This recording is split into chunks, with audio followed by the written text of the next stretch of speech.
Hey, Gator Nation. Welcome back to the Respect Our Decision podcast, episode 31. We got a jam packed episode for you this week. And as always, I'm your boy Hirsch. And with me is the hype man Wes What's good? and CJ the man McCann. What's going on? Yes, sir, Gator Nation. We got a little recruiting to talk about, some coaching news, finally, uh, some spring practice notes, and of course, around the bases with CJ later in the show.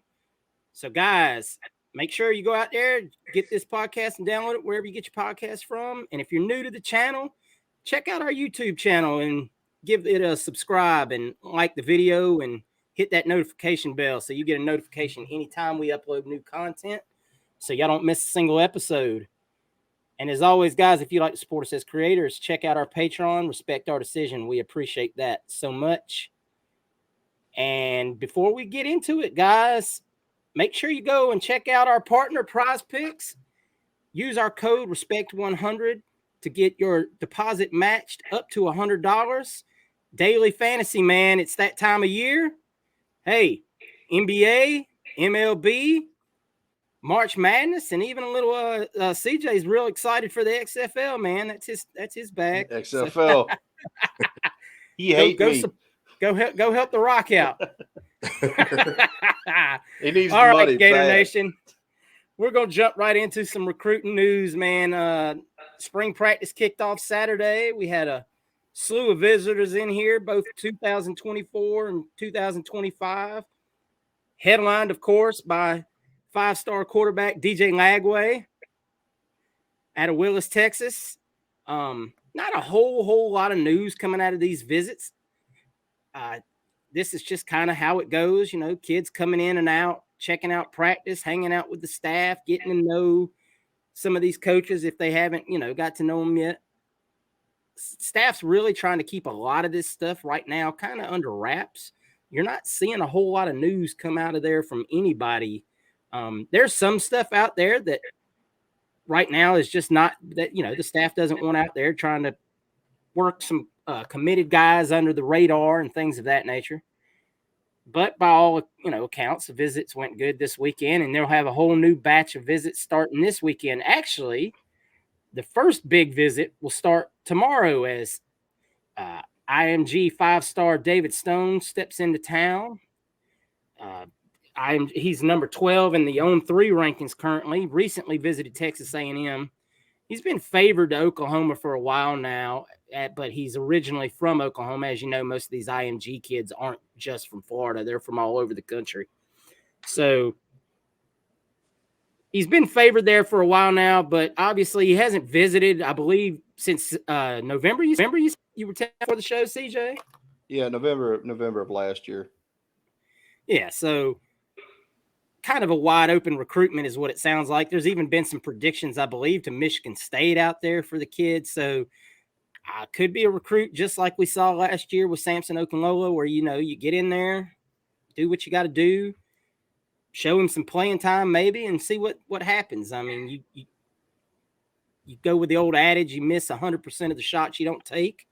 So clearly the guys are, you know, they're going to bring in the high-rated prospects here and see what they can do. Any thoughts on that, guys? Yeah, I would love to see our two offensive line coaches snag a big fish. You know, we did flip one from Florida State last year, but I mean like a premier top 50 offensive lineman, especially tackle. This guy is projected to be a tackle in college, and I just want one of those guys, somebody that, you know, next year you can plug in and play. I mean, Austin Barber, I think Austin has another year, if I'm not mistaken, or could have another. He's solid. I love Austin.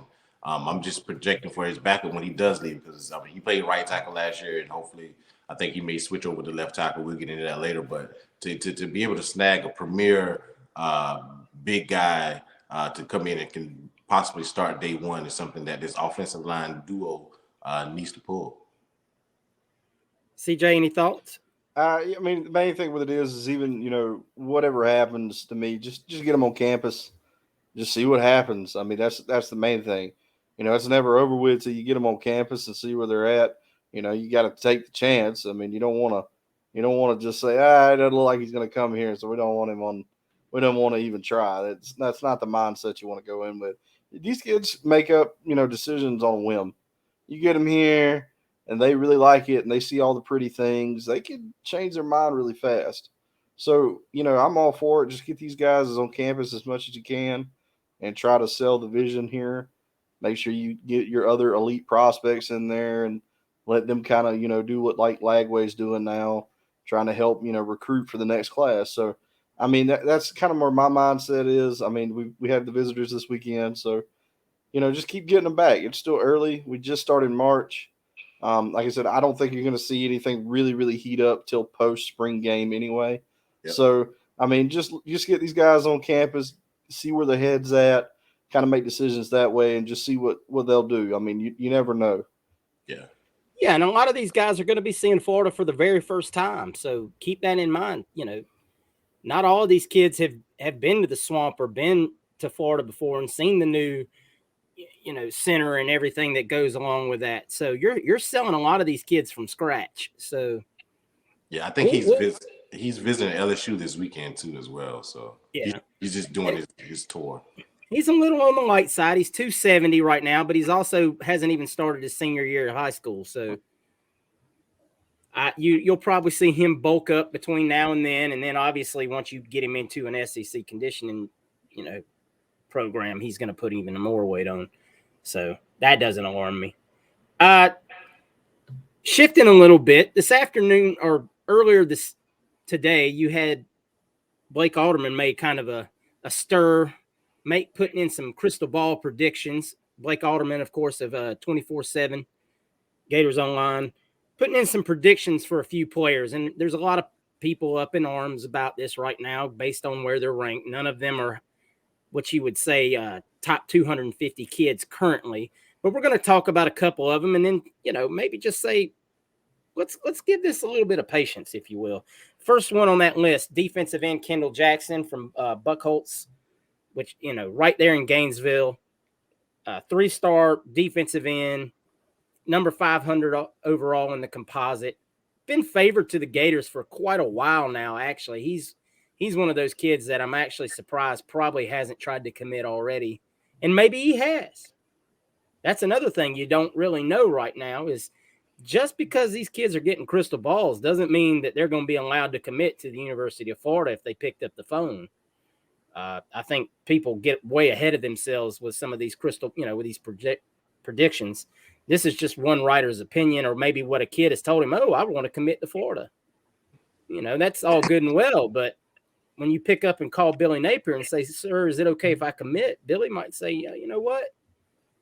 Let's hold off on that for a minute. We got a few other irons in the fire. The next one on the list is another guy that the Gators have been after, I know, pretty much for a while now. Safety Jarvis Boatwright from Clearwater, 4-star safety, number 400 overall in the composite. Kind of crazy that we're saying, number 400 overall is still a 4-star. But that's how it works. Guys, any thoughts on those first two? CJ? I kind of like what you were saying. I'm not gonna go crazy over a crystal ball. And even if they do commit, let's say they do commit, and you guys are worried about their start ranking, we saw this last year where Florida would take lower ranked guys like Jakeem Jackson, like Deshaun, like Sharif Denson. I mean, we took Tyree Patterson and we took Creed Whittemore, and all those guys either jumped up the rankings as the season went, or they got cycled out of the class. So there's a precedent there. That's kind of what they do. It's like, okay, we'll take you now.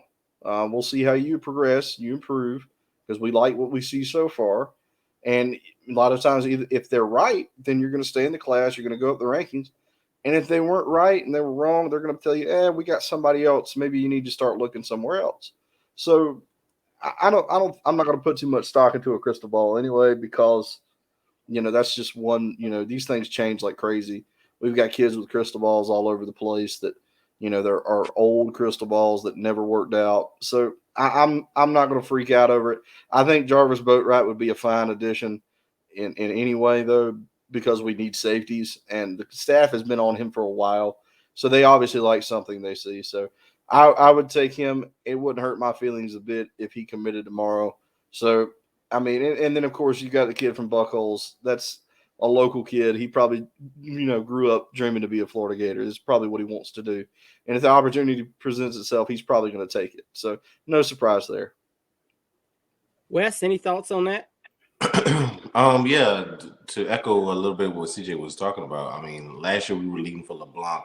It was a trio: Will LeBlanc, what I say, Will Norman, Walker, and Jakeem Jackson was the third of that trio, and he was rated so far down. People were like, "Why are we recruiting him? Not trusting Corey Raymond?" And he shot up past those guys, and he was the one guy that we got out of that trio. And everybody loved Jakeem Jackson now, but when they was like, "Is Corey Raymond washed?" We heard all this stuff about Corey Raymond being washed. And then all these schools started coming after Jakeem, and as he continued to shoot up the rankings, it was ridiculous. So I'm a trusting Corey Raymond. To your point about Boatwright, how the staff has been on him for a while. I'm going now that Corey Raymond has the entire secondary as his baby. Whoever he recruits at safety and corner, I'm fine with, until proven otherwise. So I'm fine there. Don't really know much about these kids yet, so I can't tell you as far as in-depth details about what I saw on film. When they start to commit, if I see that like Blake is already kind of crystal balled into it, that they something we have to dive into it eventually if they're going to be some guys that that's on our board like that. So can't give that type of analysis, but I'm going to trust in the staff right now because they showed last year it was like what 20-2 ratio, blue chip ratio. Yeah. So I mean, what are we talking about here? The other two prospects that were crystal ball by Blake today, one is Josiah Davis, who's a safety out of Georgia. I don't have a lot of information on him yet. Still doing a little digging on that one. The fourth guy, though, I do want to talk about real quick before we move on is receiver Kevin Levy out of West Palm Beach. Goes to Cardinal Newman. 6 foot, 170 right now. But as you saw with the receivers we took last year, also heavily involved in track. So a guy that I think they see as probably another speedster piece. You see that this staff has really gone after these, smaller than we got used to under obviously the Mullen era receivers, faster, able to make something happen in space. So right now he's currently ranked 628th in the composite. Going back to what we just said about the other two, Jackson and Boatwright, I'm not going to get too much, not going to get too upset about it right now. They haven't committed. So it's nothing to even a prediction by one person is just that. It's a one person making an educated guess by either what they've been told by a prospect, and it could happen. All four could be Gator commits in a month or two, or none of them could be Gator commits. So it's just fair. It's just the wait and see.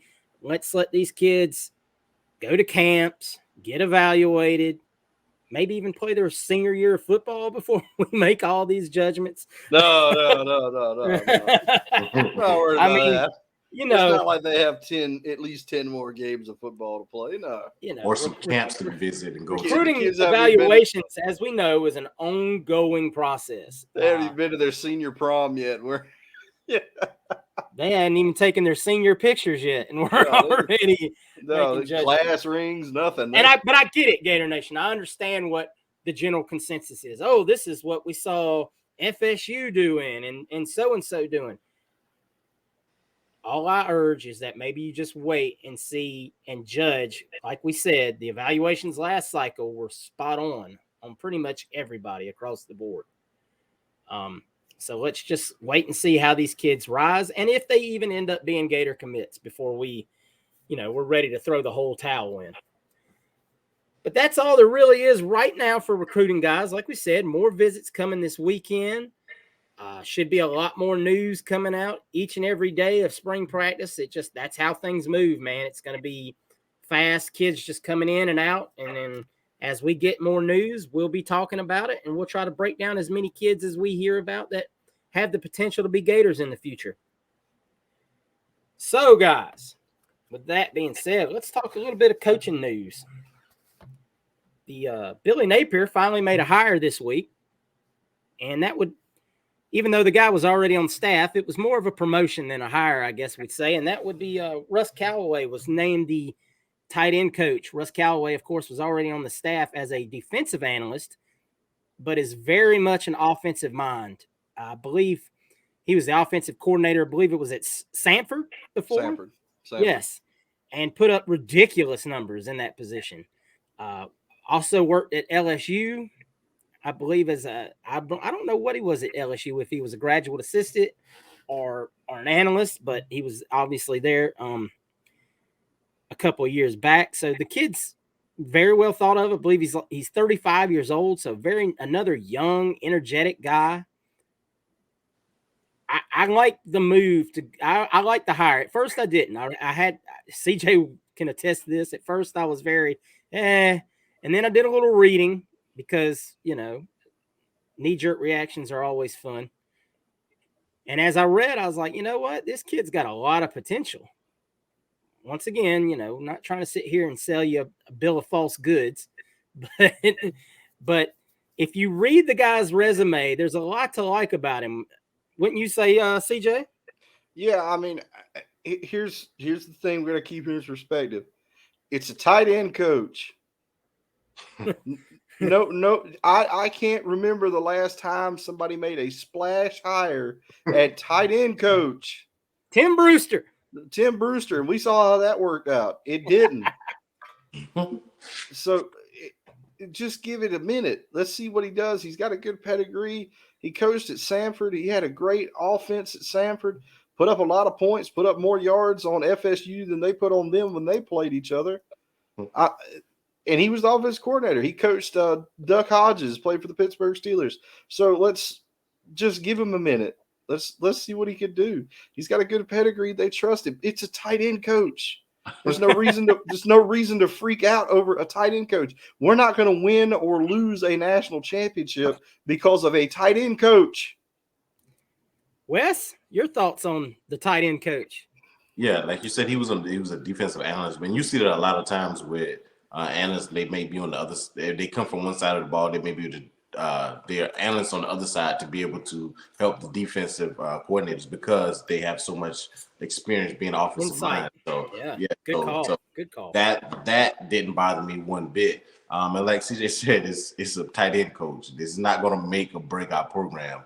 It's not that big a deal as maybe it's say Armstrong being a defensive coordinator for our team. So I don't think people should dig too much into it. His job would be mostly recruiting and going wherever Napier needs him to go when he needs to have communication skills because he's going to be a part of some places where he may have to go because the head coach can't go, or the wide receiver coach can't go, or the team up with the running back coach and go somewhere else. So that'll be the nature of his job, and he just needs to teach the tight ends to and I'm pretty sure the offensive line coaches work with tight ends as far as blocking and that stuff. So I'm not bothered by this. His job is going to be mostly to recruit, and we'll see what he does in that position. Like I said, I really like the move to continue to keep the staff young.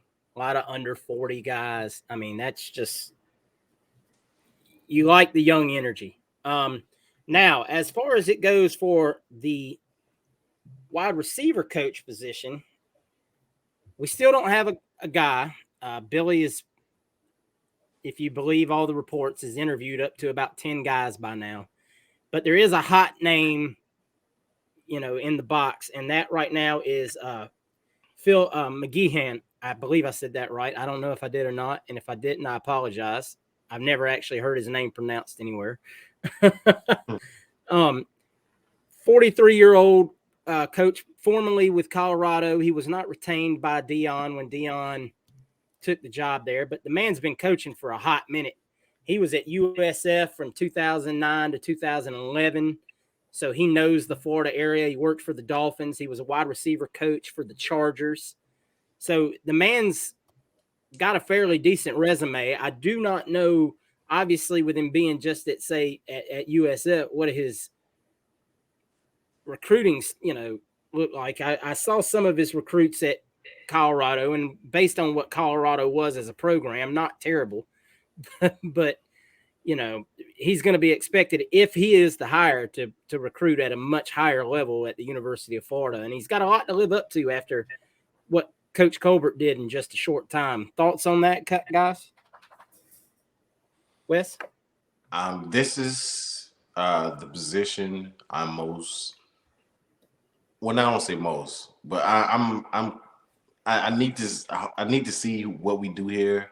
To me, it's a key position for our team because we're University of Florida. We should get good receivers, and I know everybody's tired of our receivers leaving to go play at Ohio State for Heartline. So this is the position I want to see what Bill, and he's doing his due diligence. He's not rushing anything. He's trying to find the right guy. I know he knows there's a problem too with our receivers leaving the state. So I'm just waiting patient like everybody else. I know you mentioned the guy who may be the front runner right now, but I'm hoping we can do something big here because we need to start keeping these guys in the state of Florida. And in case he was a good guy at doing that, as the three receivers that we have coming in now, we all love all three of those guys. So big shoes to follow for whoever steps into those shoes.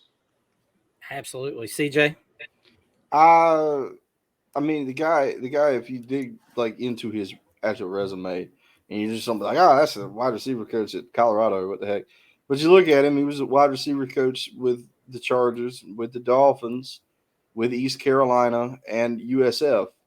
If you look at his best recruits, they all come from the Tampa area while he was at USF. And this is 2011 USF. This isn't, even current day USF. This is, not a great USF squad. So it was kind of hard for him to recruit there, but he did a pretty good job based on the list that I've seen, the guys that he's recruited. Had a couple of 4 stars. Yeah. Right. Good players out of the Tampa area. I'm sure he's still got. We need Tampa connections, man, and that's what I'm saying. If he's still got connections in Tampa, now you're not going to get big 5-star wide receivers to come play at USF. It ain't gonna happen. You're fighting too many battles, especially in 2011. We were still hot. Florida State was getting hot. Alabama was coming down to Miami and Tampa and taking kids. So I'm willing to give him a chance. The guy's got a pretty good pedigree. When you work in the NFL and you coach NFL wide receivers, obviously you know what you're doing to get to that position. So I would be fine if that was the hire. I mean, I understand it's not gonna shoot up anybody's charts, and we're not gonna jump up and down and be so excited. But I can remember kind of a similar reaction to Kerry Colbert getting hired. I definitely can remember that. I mean, everybody, we hired Kerry Colbert, and everyone's like, I don't know, his recruiting isn't that great. It doesn't look like he recruited that well at USC, and you got to give the guy a chance. Let's see how he can recruit if he gets here. That's the main thing. We got to give a guy a chance to get in here and do what he wants to do. And again, this will be his first big time Division I football team that he'll be coaching outside of the NFL. So give him a chance to coach a SEC team. You convince a lot of kids to come to your school just because they're going to play for the SEC teams. Yeah, I'm definitely I'm not over the moon sold on the guy yet, but I'm willing to give him a chance if he is indeed the guy. Based on the other names I've seen that have been interviewed, he's definitely not way down the list of those guys. So, one other coaching note, sadly, to pass along, if you haven't heard already, is analyst Jamar Chaney was hired away yesterday by Western Kentucky to be their on-field outside linebacker coach. If you're not familiar with Jamar Chaney, if you've been under a recruiting rock, if you just don't follow recruiting that big, Jamar Chaney was probably one of the best No, it isn't a probably. Jamar Chaney was one of the best recruiting coaches on this staff. Now, I know a lot of people will say, well, why didn't we hire him to be, if he's so good? Jamar Chaney has never been an on-field coach and had kind of let it known through channels. I mean, obviously we don't know what kind of conversations he has with Billy Napier and company, that he didn't want to be an on-field coach up until now. But here's here's the snag. Your first opportunity is not probably going to come at the University of Florida to be an on-the-field coach. It's just not generally how that works. Not outside linebackers. Now, obviously, we're just hiring Russ Callaway to be our tight ends coach, but it's a different ball game, like we talked about a second ago. He'd been an on-field coach, though. I mean, You're correct. You're correct. I'm thinking that's right at Sanford. I'm thinking obviously at bigger schools, and that got me off track on that. But Jamar Chaney was at Mississippi State. He had been at Florida previously. Great recruiter, but was not going to get his first on-the-field job at Florida without proving himself. Now, it may be a situation where he does great, and Florida comes back around one day. Maybe Mike Peterson's not here, or moved on to better pastures, and they offer him the job, and he shoots right back. But as of now, I hate to say it, this to me is one of the biggest losses of this offseason, because Chaney was an absolute killer in recruiting. CJ, thoughts? Uh-oh. You frozen? CJ's having some technical difficulties. CJ? All right, we're good. I'm good. Thoughts on Chaney leaving?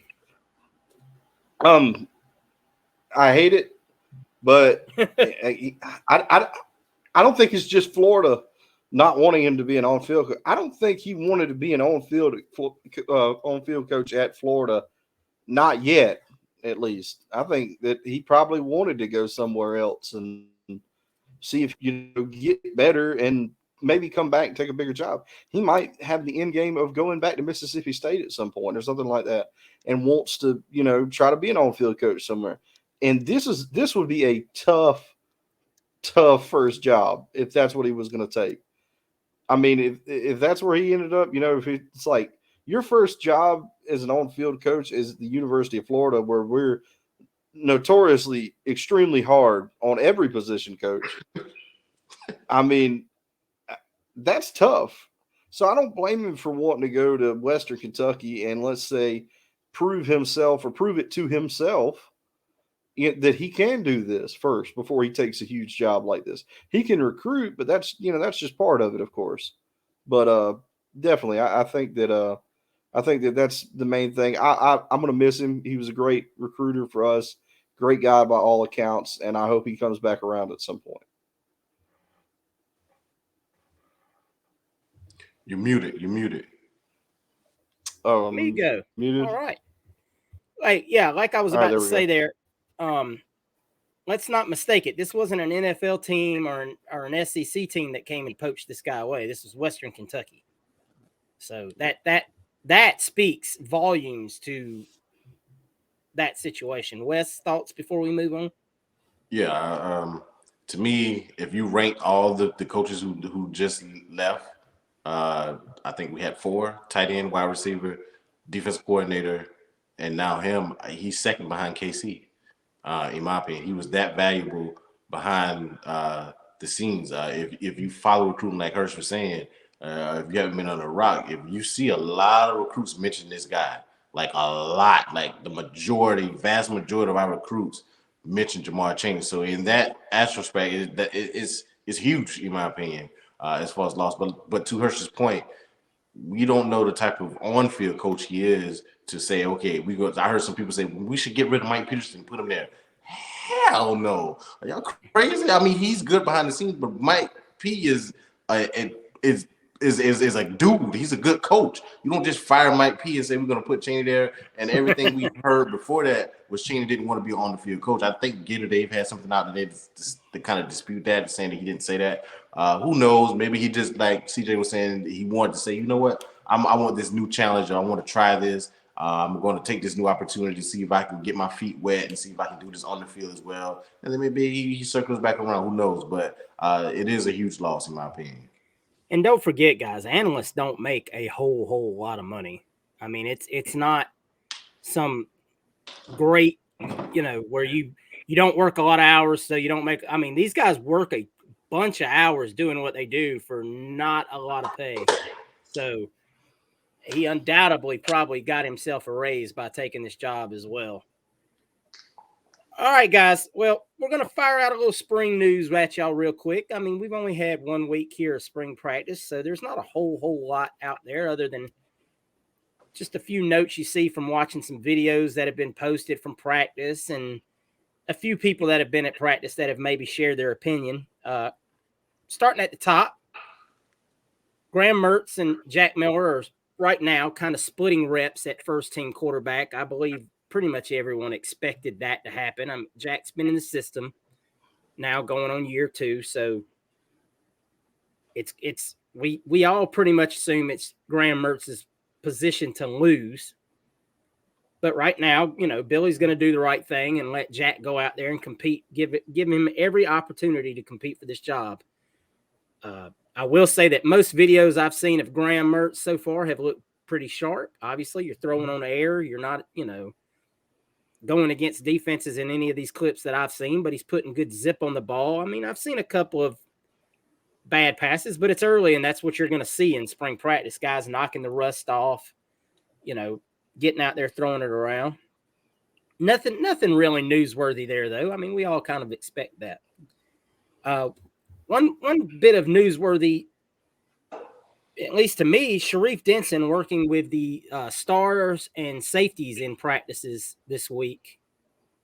So that kind of gives a little bit of idea where they're seeing Sharif trying to play next year. And we had talked about this many times that a lot of these guys had flexibility. Sharif and Dijon and kids like that could play possibly multiple positions. So Sharif definitely athletic enough. Star is by far one position that is not settled. So you could see the freshman absolutely maybe push to get a little PT this year if he shows out. Andy Jean looks like a veteran on the field already. I know we've already heard a lot of hype around Andy Jean. He's 200 pounds. He's running, great numbers. If you look at the videos of him already in camp, this kid runs crisp routes.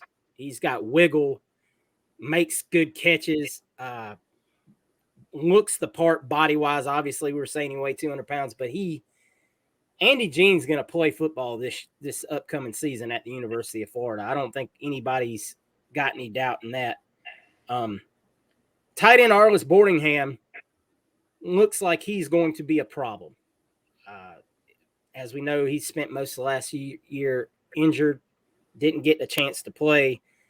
Big-time kid, going to be playing tight end. Just from all accounts, unguardable. I mean, we'll have to see when they actually put on the pads and things like that. And he has to prove he can stay healthy.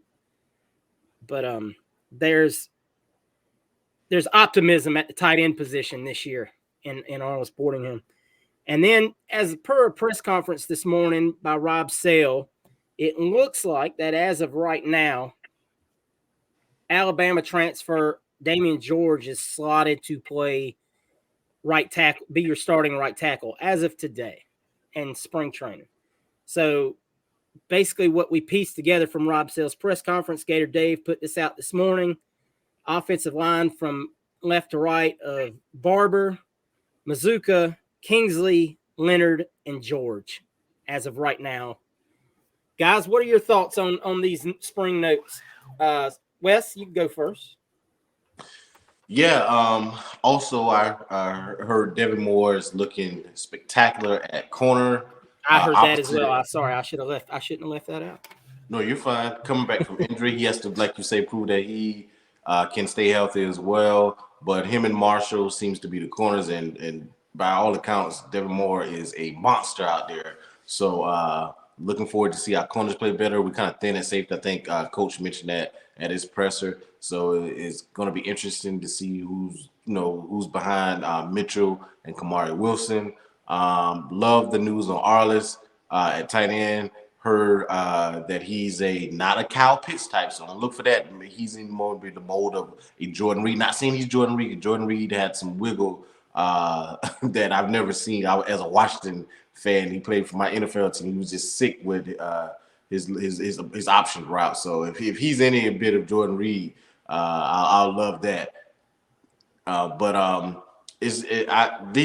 want everybody to take into account the guys ain't shorts, so this this is not pads, anything hitting or anything like that. So they ain't short. So take everything right now with a grain of salt right now, and a lot is pumping. But to hear guys looking good is one. Some names that have been popped off that we've heard about is intriguing, is good. Love that about Andy Jean. I think he's going to push Henderson this year at the other wide receiver spot. I love the first team of the offensive line. Not really worried about Barber. And I'm not even going to try to pronounce Mazuka's name over there on the left guard. They're fine. I want to see improvement from Kingsley. I'm solid with Leonard, and I want to see what George does at right tackle. So I'm good there. Of course, we already knew Miller was going to come in and take the first reps. We'll see if they switch those going forward of who takes first team each alternate days, or if they're just going to let Miller take all the first team out what the beginning reps of practice, see how that goes. But I'm just loving what I'm seeing so far. But it is everybody's in shorts right now. So, CJ, what are your thoughts? I don't know if the offensive line is as settled as it was made to seem yet. I want to see how far we go, because we got guys like Big Rod Kearney. I don't think he wants to sit on the bench long. I don't think he came in here to sit on the bench. Keontae Goodwin, there was some questions about how good a shape he was in coming in. So we'll see with him. He might, he's probably trying to get into game shape. And I'm sure by the time he does, he's not going to sit on the bench long. I've heard that Kelby Collins looks like he should wear an NFL badge on his jersey already. Like the dude he's just a man amongst boys at this point. So I'm looking forward to him. Arliss, I'm excited for. I sang the praises of Arliss last year while he was injured. I'm like, you guys just wait for this guy to get here, because he's going to be unguardable, because he's so much bigger and so much faster. It's hard for you to match up man to man with him. So I'm glad to see he's coming along. A little bit of note, Max Brown getting some reps at quarterback.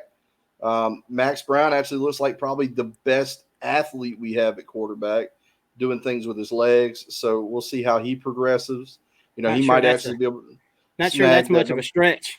Yeah, but still, he might be looking to snag himself a spot up the depth chart. Yes, these guys are going to compete, and whoever does the best is going to get the job. So, we're really early right now.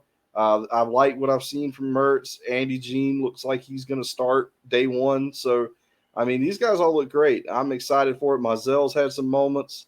So let's just, wait. I'm eager to see the spring game. I think the spring game is going to show us a lot. Get these guys in some pads, and let's see what they can really do. And everybody that's been brought in have heard nothing but, positive things at the moment. Back. Go ahead, Wes. Go ahead. 10 seconds.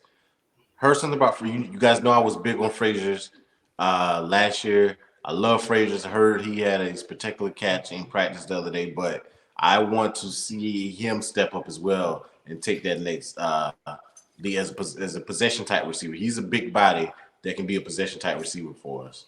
There's a lot of wide receivers vying for a couple of spots. We know Ricky's going to hold his spot, but Marcus Burt is, come in and put a little weight on, but they said it's good weight. I think these guys are taking the guys that stayed, the guys that wanted to be Florida Gators are starting to show you that they're taking this serious some of these for the first time in a year or two. So it'd be interesting to keep watching the progression through spring and how these guys take on, the challenge of trying to win some of these roster spots. So, guys, that'll be it for, as far as spring practice goes. We'll keep you updated next week on anything we hear or any encouraging news, disappointing news, any possible, hopefully, knock on wood, no injury news. And hopefully these kids just keep progressing, man. This is what it's all about. These guys out there coaching them up and getting them ready. So, guys, with that being said, it's time for Around the Bases with CJ, man. If you didn't know, hey, 2 out of 3 from those damn Hurricanes this last weekend. Gators baseball team is just knocking the cover off the ball. CJ, let us know what's going on. It's always good when you win a series against a team like Miami. Kevin O'Sullivan and his boys have owned Miami since he got there. So it's just par for the course at this point. But no, Miami's a really good team. Kevin O'Sullivan said that they're much better than their number 22 ranking. And after what I saw from them, I think he's right. They've got a bunch of guys out there that could really hit that baseball. But we are playing lights out right now as far as swinging the bat. I mean, we haven't scored less than 6 runs in a game. We're one of only 2 schools to do that. It's us and Wake Forest. That's it. So, I mean, these guys are putting up runs. You've got Jack Caglione. He's hit 10 home runs now in the season, leading the nation in home runs. We've got a lot of guys on the team that have hit 7 that are right behind him. Wyatt Langford, Josh Rivera. Wyatt Langford leading the country and runs batted in. We're top 5 statistically in almost every hitting category. We're number 1 in most of them in the SEC. And again, you got your good stuff from your starting pitchers. We saw those guys play really well again. The Sproat, Hurston Waldrop had a great game, even though it ended up in a loss. But that's more on the bullpen than it was him. He had 14 strikeouts on Saturday against Miami, which is wild. I mean, you don't see, guys throw 14 strikeouts in a game. That doesn't happen. I mean, you got to talk of him he's got probably the best pitch in baseball with his splitter. When that thing's working, it is really working. And of course, Jack Caglione continues to be a beast at both sides, pitching and hitting. So, you got that guy who's just made in a lab. Win last night against Florida Atlantic, a much better Florida Atlantic team than people would ever give them credit for. Extremely good team. They've got actually the center fielder, DeBose, is Andre DeBose's cousin for Florida Atlantic. So it was kind of fun to watch him catch center field. So yeah, I saw something today that said he's played 95 games for the Owls so far, and that's still less than Andre DeBose played for Florida Gators in football. But anyway, and a lot of things I've been seeing lately is like the freaking out over the bullpen. The bullpen is extremely talented. Nick De La Torre has said it multiple times. These guys are not scrubs. They are good players. A lot of these guys had really low ERAs coming out of high school. They're mostly made up of redshirt freshmen, sophomores. They've just got to learn. They've got to play. They've got to mesh. You're going to have to give it time. And the one positive you can look to is there is no other weakness on the team. Your 3 starting pitchers are great. You're great swinging the bat. You're great fielding. You're great in the infield. You're only looking to one problem on the team, and that's your bullpen. We saw some rough outings from Brandon Neely, the closer. Nick De La Torre posted that he was dealing with flu-like symptoms, so he's sick. So that isn't really him. I've seen Neely pitch. Last year he started 10 games for us last year. He's much better than what he's put out there the last couple of games. So I tend to believe that. We got a series. We're playing FAU tonight. We've got a series this weekend against Siena. They're a college up in New York. I don't think we've ever played them before, but should be an relatively easy series for the Gators. But it's baseball, so who knows? But just keeping on with it. We'll get to SEC play shortly. It's going to start to pick up here soon enough. So you guys just keep following along. This is a great baseball team. I told Hirsch, it kind of reminds me of like watching the 2021 Atlanta Braves. They just, they can swing that bat. You might get worried when they start sending in the relievers, but they can swing that bat. So you guys just keep following along with the Florida Gators. Again, if you guys have any questions for me during the week, I'd be happy to take them and answer them as best as I can on the pod for you guys. But that's pretty much it for this week. Would you rank this offense in the last 10 years, CJ? This is the best Florida Gators offense I have ever seen. It doesn't come close. I mean, it is stupid good. Now think about all the guys that have been on this team, guys. That's why it is stupid good. I've never seen a team put up this many runs every week. Yeah. It's like they play a game, and it's disappointing if they score less than 10 runs. Last night they scored 18 runs. I mean, I get a lot of that trying to make up for some of the stuff's going on in the bullpen. That's what I was saying. That'll help those young guys grow too. But if you get the bullpen right and you can score 18, who's going to beat you? Nobody. I mean, if you can get the bullpen right and you can consistently score that many runs, I don't know what you're going to do. I mean, you've got guys that are just putting up ridiculous numbers. We've got like 4 or 5 batters in the lineup that are swinging almost 500 in their batting average. That's ridiculous. Caglione, I'm reading Nick Delatorre's feed right here from the game. We're winning 1-0 after 3, and Caglione hit a double to right field, 120 miles per hour off the bat. Dude is. I'm telling you, the dude is ridiculous. And one thing about Caglione was to mention: the only reason he's playing for Florida, the only reason he's here, is because he had to have Tommy John surgery. Otherwise, he wouldn't have gone to college. He would be playing in the MLB right now. So, we got a guy who should be playing in the MLB that had to come back to college, and he's ridiculous. The story of the year coming in was Wyatt Langford.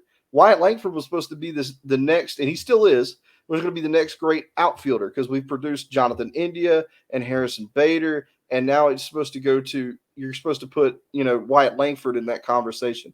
And he could be the best of all of them. When you're talking Judd Fabian, who's with the Orioles, Sterling Thompson, who's with the Colorado Rockies.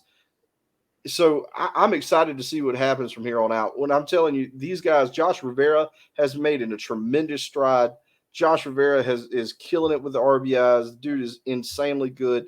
These guys are swinging it. Cade Curlin is 17 years old and hitting home runs. 17 years old. And it looks like a grown man. Insanely good. I'm telling you, this team is so good with the bat.